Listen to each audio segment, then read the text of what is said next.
What's going on, everybody? Welcome back to Talkin Sports with Jake. Hope we're all doing well. Let's start with the MLB standings update. Of course, the NBA Finals is over, so there is not a whole lot of basketball to talk about until Franzi really gets going. So, MLB standings update. On June 19th, as we start to approach the All-Star break, which is in probably about a month or so. Trade deadline is August 3rd this year, so we have about a month and a half until that. American League East, Yankees are in first place at 45 and 28. They right now have the third or the fourth best record in baseball, the best in the American League. They're best in the American League by a solid probably 6 games right now. I mean, look, they should at least get to the World Series easily, the Yankees. If they don't, on the wire on Boone Bryant is still employed, but they definitely should be if they do not get to the World Series, even if they get to the American League Championship Series. That lineup is loaded. Aaron Judge, Stanton, Cody Bellinger, Grisham. There's so many 30 homer guys at plus Judge is a 50 homer guy in that lineup. That rotation is one of the best ever. Garrett Cole looks as good as ever, at 34, 35 coming off of Tommy John. Cam Schlittler is incredible. You have Carlos Rodon. Just so many arms in that rotation. If they get themselves, one more legit bullpen piece, they have practically a super team in Major League Baseball. But don't sleep on the Rays. Have been playing great lately, but they're still 41 and 30. Still overall a good team. Got Toronto at 37 and 38, and they're in a wild card spot. That's how bad the American League is. They've had a zillion different injuries this year. If they can just get healthy, that's if they hang around and they get healthy by the playoffs, they could be a dangerous team. They were just in the World Series last year. Orioles at 35 and 41 are somehow only 2.5 games out. And Boston at 29 and 43 is just absolutely horrendous. Right now, they are the worst team in the American League, the Boston Red Sox. The worst team in the American League. And in fact, they are actually the second worst team in all of baseball, which is kind of crazy to even wrap your head around considering the talent and the size of the payroll. That's pretty crazy.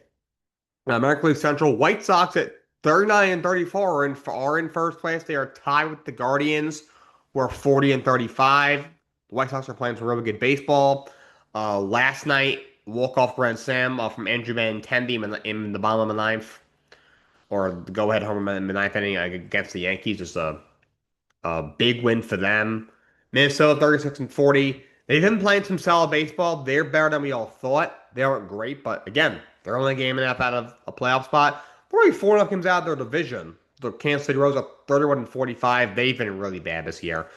Again, Cole Reagans has been injured multiple times. He's been close to coming back, and he's suffered a setback in his rehab. We have no idea when he's coming back. Detroit at 30 and 44. What a loss year for them. They are horrific offensively.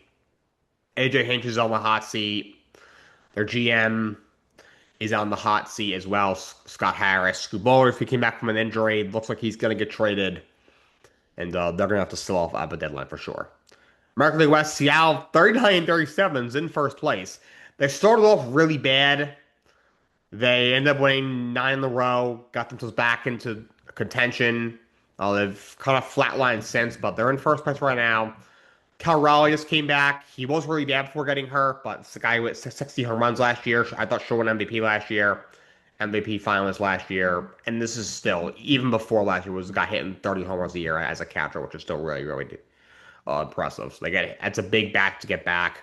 They've been rumors maybe they go after another pitcher. I doubt it. Looks like they're not going to go after school ball or anybody like that. But you have a 6-man rotation. We'll see if they move Luis Castillo, who has struggled this year. You got that kid in Double A who's going to be here probably before the end of the year, Anderson. So, but I think I would honestly probably package Luis Castillo for a big time bat because that's the missing piece of them from being the World Series favorite. Or, in my opinion, maybe outside the Yankees in the American League. A's 37-38, they've been solid. I mean, that Vegas ballpark is pretty crazy. Ball flies out of there. They just don't have much pitching, but they rake like no other. Texas 35 and 39. Got some really great pitching. Jacob deGrom is still really good. Mackenzie Gore, Evaldi, the two young guys, Rocker and Liar, have been pretty good, but just not enough offense. But they're a game and a half out of a playoff spot, only three games out of first. Houston's 35 and 41, two and a half out of a playoff spot, four games out of first. And then the Angels are 30 and 46. Trout's hurt again with the hamstring. Uh, Joe Adele's great glove. Reed Dempster's set a break idea for them. Left-handed starter. I wonder if he gets moved with 2 years off on his arbitration. But they suck. They are very, very bad. They are the second worst team in the American League. The National League, well, Atlanta Braves, 46 and 27. They have the best, second best record in all of baseball. Or yeah, all baseball. Yeah, second best record in all of baseball. The Atlanta Braves are in first place in the National League East by a pretty strong margin, 7 game lead in their division. Uh, they are just rolling right now on firing on all cylinders. The bullpen's been really great. The rotation's been very good. They've had some injuries. Strider is hurt right now, still without Schwellenbach, but Chris Sale's still been really good, and offensively they've been lethal. Philadelphia has turned it around since that brutal start, since firing the manager. 40 and 35 right now are in a playoff spot, playoff position right now, 7 games out of first. Washington, 39 and 36. They've been a lot better than we all expected. They got a lot of good young players over there. They're in a playoff spot right now. The Marlins are 37 and 38. They've been playing some good baseball. Only 2 games out of a spot. And the Mets, 34 and 41. I mean, I guess they've played better over the last 6 weeks after a brutal April, but still 5 games out of a playoff spot. 34 and 41. They are in last place. They are I think the fourth worst team in the National League, something like that. Let's see. There's one, two. No, they have a third worst team in the National League. I don't see this getting much better. They're just not a serious baseball team. That's why essentially the Brewers are 45 and 27. They're the second best team in the National League. They are rolling. Jacob Mizorowski, where did they find that guy? Holy mackerel. That guy is got to be the National League Cy Young favorite. I know Christopher Sanchez has been just as incredible. Skeens has been great as per usual. But Mizorowski just had a complete game shutout, one hit, faced a minimum 27 batters with 15 strikeouts on 95 pitches. That is one of the greatest pitcher performances ever. Absolutely amazing. He's incredible. He's absolutely incredible. The bullpen's really good. They've held together offensively. Got a lot of good young bats offensively. Cooper Pratt just came up. Churro's going to come back soon. Just they are lethal. If they could just be a little aggressive at the deadline and go out, maybe get one more rotation piece behind Mizorowski and maybe a bat, this team should win the World Series, no doubt. And the St. Louis Cardinals, what a pleasant surprise they've been. 40 and 33. They are in playoff position, only 5.5 games behind the Brewers. Cubs, who ever since that blazing out start have been horrible. Trying to play a touch better, but not by much. 39 and 36 are in a playoff spot. The Pirates, going to be 38-37. They're been relatively solid this year. Got some great pitching with Paul Skeens. Mitch Keller hasn't been great this year, but Bubba Chandler's been good. Jared Jones is a good pitcher. So you got a ton of young pitching and a couple of solid bats as well. Reds 35 and 38, hanging in there. Only 3 games out of a playoff spot. They definitely miss Hunter Green. Hopefully they get him back because Chase Burns has been really good. And Nick Lodolo has been good. But just they aren't great defensively. Ellie De La Cruz is hurt, and they don't have much offense. NL West, Dodgers, best team in baseball. Who would have thought that? Ohtani, like per usual, is on another planet. He's mashing. He's pitching fantastically as well. He's going to be a top 5 Cy Young finalist this year as well. The rest of the rotation has been fantastic. Yamamoto hasn't been great. Sasaki has been very good. They got that one young guy. Can't remember his name. Justin Robleski, who's been fantastic this year. The bullpen has held together. I know Diaz is hurt, but he'll probably come back, probably around a trade deadline or so. And offensively, overall, they've been great. Andy Pa has come out of nowhere. Guy was so bad in the playoffs last year, eventually got benched in the playoffs. He was so bad at the plate, has had a breakout year this year at the plate. Kyle Tucker has not been very good, only hitting 230 this year, so they haven't gotten much production from him. San Diego, 38 and 35. They're in a playoff spot right now, but they're in trouble to me. They're not a contender. Offensively, they have not been good. Manny Machado's hitting way below 200. He's been horrible. Fernando Tatis Jr. has not been good enough to give, what, maybe 2 or 3 home runs this year. He didn't have his first home run until like the first week in June. He has not been good. The rest of the lineup has not been great. The rotation is very, very thin. Outside of their elite bullpen, there's honestly not a whole lot to like about the Padres. Got Arizona at 38 and 36. They're a half game of a playoff spot. Giants 31 and 43, tearing apart. You're never going to finish higher than fourth in this division for years. They've got so many older players on big contracts. They're listening on Rafael Devers, Willie Adames, and Matt Chapman. All three of those guys are on huge deals. I heard they're not listening to Logan Webb, but they got to tear the whole thing apart. And the Rockies at 28 and 47 are the worst team in all of baseball. They suck. A couple of nice pieces there. Hunter Goodman's red hot. He's one of the best offensive catchers in baseball, so kudos to him for coming along nicely. Got a couple of younger guys who have been bad. Johnston, the outfielder, has been pretty good.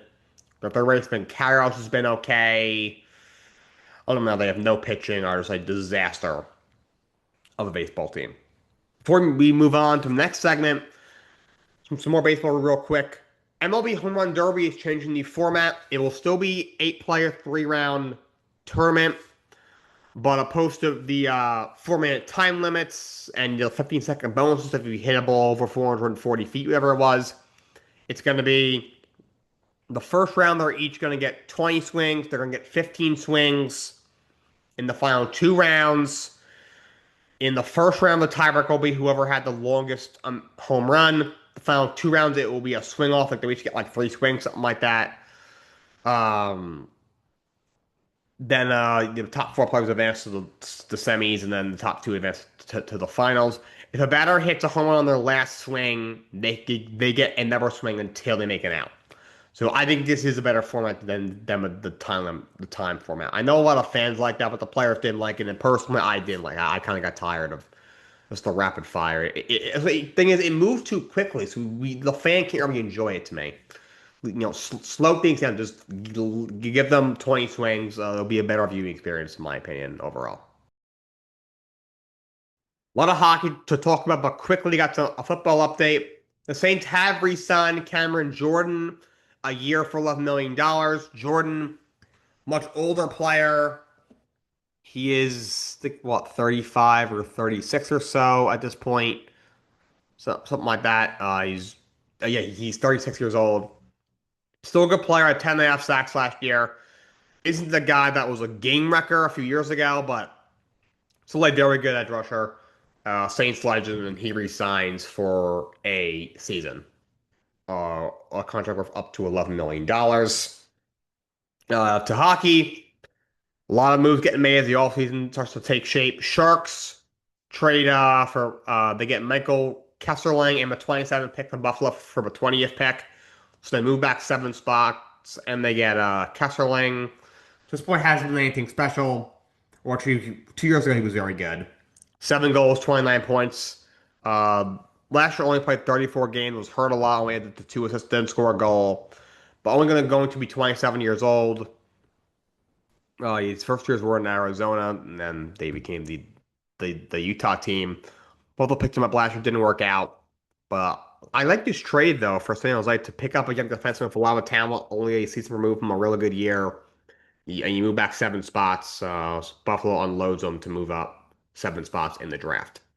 Vegas has hired Ryan Craig as their next head coach. He's their AHL coach. A very surprising hire to fire Tortorella, obviously a veteran coach who takes over with like 2 weeks to go and takes them to the Cup final.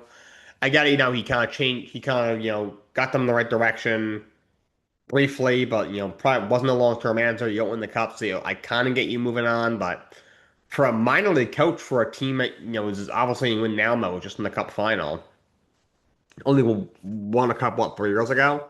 Very surprising hire. So we'll see how that works out. Lee's also finding the next head coach. They are hiring Jim Hiller as their next coach.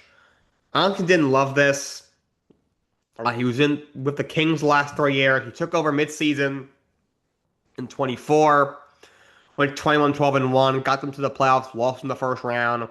2 years ago, ends up going 48-25-9, 105 points, takes them to the postseason. losing the first round again. This year, we're starting out 24, 21, and 4 and 14. Gets fired second half of the year. So he was only there parts of 3 years. I would have went for like a younger coach or someone with a little bit more of a track record. Uh, I know there was rumors maybe they would bring in maybe who's the guy from Bruce Cassidy. I know Edmonton blocked them. They've been looking for some other guys, but Jim Hiller seems like a weak hire to me. Unless he's just a full guy when they suck for a year and they blame him and that can give him a reason to trade Austin Matthews. But I would just trade him already. But anyways, moving on. Nashville makes a trade with Colorado to get Ross Colton and a prospect Isaac Posh from Colorado to get. They send back two of Colorado's picks that they originally owned, third rounder this year and a third rounder next year. I like this move for Nashville. Colton's a solid player. 9 goals and 24 points. I don't know what the page, but he had 17 goals and 40 points 2 years ago, few seasons ago. In 25, had 16 goals, 29 points. He'll be 30 next year. He goes to Nashville. Isaac Posh is a prospect. He's a goaltender prospect. Last year, with in the AHL, had a 278 goals average against, an 891 save percentage. So he isn't a very highly talented prospect. He hasn't even been great in the AHL. But I guess maybe he's a dart throw piece for Nashville to evaluate. But he is 24, so we'll see what happens with that. And they send the 2/3 to Colorado. The Flyers make a trade with Toronto.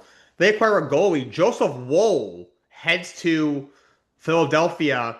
Going the other way to Toronto was goalie Samuel Ersson. They get Emil Andre and a 2026 third. I like this a little bit more for Philly. Woll is not a great goalie. He had one really great year in 23, 932 save percentage, 216 goals against average. Has not been able to replicate that in 24. But he did that in 7 games in 23. So he flashed. We all thought he was next up. In 24, as the backup, he went 12 and 11 to 1, 294 goals against average, 907 save percentage. 2 years ago, he was as a split starter, I guess, but was 27 14 1, 273 goals against average, 909 save percentage. Played pretty well.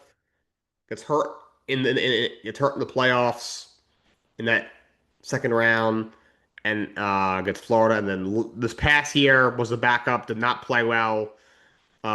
15, 16, and 7, 898 save percentage, 334 goals, average against with 2 shutouts. The team in front of him wasn't very good. Toronto had a rough year this year, but he was not good. He's only going to be 28, but he'll be definitely the backup. Dan Vladar had a great year for Philadelphia last year, one of the best young goalies in the sport. Samuel Erston was Philly's backup last year. 870 save percentage on 312 goals average against for his career. In 4 years, 143 career games. He was a starter in 24, 282 goals average against, 890 save percentage. 301 goals average against, 884 save percentage. So he's not a great goalie, but he's still 27. I'd probably slightly rather Joseph Woll. They're the same age. I think I think they're both number two goalies. I think they're both backups. I think Woll's a slightly better, especially if there's a good team in front of them. And Emil Andre last year in Philadelphia, 2 goals, 11 assists. So Toronto does pick up a young defenseman who's only going to be 24, who had a decent year last year, but I think it got worse than that. And defensively in the net, they're very concerning. So I like this a little bit more for the Philadelphia Flyers. And the Leafs do pick up a defenseman. They get Darren Raddysh from the Lightning for a 5th-round pick. Give him an 8-year extension worth $8 million a year. $64 million total. He's a really good player. Had a great year last year. Very solid defender. I think $8 million is a little bit more than he should be getting. But he is a good player, and it does fill a need for the Leafs. Congrats to Jonathan Toews, who has announced his retirement from the NHL. Of course, was in Chicago for all those years. Won 3 cups, was the captain for 6 seasons. He took 2 years off, had some health issues, and then he played for the Winnipeg Jets these last 2 seasons. was still a serviceable player. He's officially retired. He'll most likely be in the Hall of Fame. And the NHL has cleared Mike Babcock to coach, where I think there's a good chance he will be coaching the Edmonton Oilers come next season. Last segment for today, I'm going to finish off my NBA off-season preview series with the two teams that are in the NBA Finals. Starting off with the runners-up in the NBA Finals, the San Antonio Spurs. I would say that they're not looking to trade De'Aaron Fox. That sentiment should definitely change. De'Aaron Fox should absolutely be moved. For a while, I've always thought he was an underrated player. I think I was definitely mistaken. He's an overrated player. He's 4-year, $221 million extension kicks in this coming season. This is a guy who, when he's 32, is going to make almost $61.5 million. He's just not worth that. I think, as bad as he was in the playoffs, I think fully healthy, he can be a good point guard. But just, you have Dylan Harper and Stephon Castle. To me, they both have higher upside than De'Aaron Fox. Both are really good. They're a lot younger. They're almost a decade younger. They are a hell of a lot cheaper. They have higher upside, especially defensively and even offensively as well. I think they have deeper bags. Fox should be traded. Trade him right now. This team's young core is very impressive. Harper's only 20. That guy's going to be a superstar. Castle's going to be really good. He already is a good player. He's 20, still just 22. Wembanyama's going to be 23. We all know what he can do. Defensively, I've never seen anything like the guy. I don't like him. I think he's a dirty asshole. And he's got to be a little bit more clutch. He's got to get into the paint more. But, I mean, this is still a guy who in the regular season was averaging, what, like 25, 10, and 5, 4 blocks on average? Like, 7'5" guy. Like, it's insane. It's insane. And then Vassell's a really good wing. Kelvin Johnson's just won Sixth Man of the Year. And Cornette's a solid backup big man. Carter Bryant's still 21. He's a solid player. Backup power forward. Julian Champagne can shoot the lights out. He'll come back for just for $3 million on his option. I'm sure I would think Harrison Barnes would be willing to come back on a veteran minimum at just 34 years of age. As just like a veteran piece to have as a mentor. But if I'm a Spurs, I trade De'Aaron Fox. I would try and get some more depth, add some more depth to this team. I think they just got ran off the floor in that series. I would try and get probably one more really good wing in there behind Devin Vassell and Kelvin Johnson. I think this team does that. I think they could you already they are a favorite to come out of the West again next year. And last but certainly not least, the NBA champions, the New York Knicks. I see I have one of my several championship shirts that I have purchased since the NBA Finals. New York Knicks coming off of course, their first NBA championship in 53 years. Uh, this shouldn't be complicated. I'm hearing that James Jones doesn't want to go into a second apron. You know it's bad when at the team's own championship parade in their own city, the owner who delivered, I put that in quotes because Dolan, I'm still not gonna even cry. Sorry. Um, his team wins the championship for the first time in 3 years, and he gets booed at his own parade. Nobody likes this guy. How do you like James Dolan? Is there somebody out there? Maybe his family, I guess. But this shouldn't be very complicated. They need to resign as many people as possible. They control the rights on Ariel Hukporti. I'm sure he'll come back. So think of Mo Dior, especially since Dior is 21. Maybe even Kevin McCullough, who's 25, comes back on unrestricted. Sohan, he's not a very good player, obviously. Vibes guy, I don't think he's worn a t-shirt since the finals ended. Every video I see of him, he doesn't have a shirt on, but not a great player. A guy you can be comfortable letting walk. Jordan Clarkson's a guy you would like to have back, but he is 34 years old. You have depth at that position. If he'll come back on a veteran minimum, I think that'll be wonderful. Their two key free agents are very clearly Landry Shamet and Mitchell Robinson. Mitch is obviously a very flawed player. A lot of health issues. Offensively, brings you nothing. He is the worst free throw shooter I've ever seen. But what he can do as a rebounder and as a defender, you cannot find that really anywhere else. So I think if you are next, I do think you should look to bring him back. And also, Landry Shamet may be just as important, if not more important. The 3 and D ability that he has and what he brought to the Knicks was really, really important. He had such a good year last year. Um, how many big shots did he hit in the conference finals as a wing defender? Especially since Jose Alvarado is a player option only 4.5 million. The good chance he's going to decline that. Deuce McBride is in the last year of his deal. I think Colacola in an elevated role can excel. He's still only going to be 25 next year. I like him a lot. I truly think he can be a solid player since he was drafted. Relatively local kid, not from New York, but from Rhode Island. But I think you got to bring back one of Clarkson or Shamit. I think they should prefer to bring back Landry Shamit. He had a better year with it than Jordan Clarkson. He's a better floor spacer and a better defender. Clarkson's probably a better ball handler. And I do think he should try and bring back Mitch. And again, I think Mo Diawara as that backup big can excel. He played very well in the regular season as a corner three specialist and as a defensive player. Still only going to be 21 next year. Will be cheaper, a lot younger, behind Karl Anthony Towns. Even Hupori is a third center is serviceable. A good defensive player. Made some big plays in Game 5, blocking shots, rebounding. Kind of went underrated. If I'm Knicks, go into a second apron. Okay, go. Don't be afraid to go into a second apron. If I don't think both Mitch and Shem are going to come back, they're probably going to have to pick one, unfortunately. But I would do everything you can to try and bring both of those guys back. Okay, because look, you want a championship, and I look. It doesn't matter about what happens now, honestly. For the first time in a long time for the Knicks, because they finally won a championship.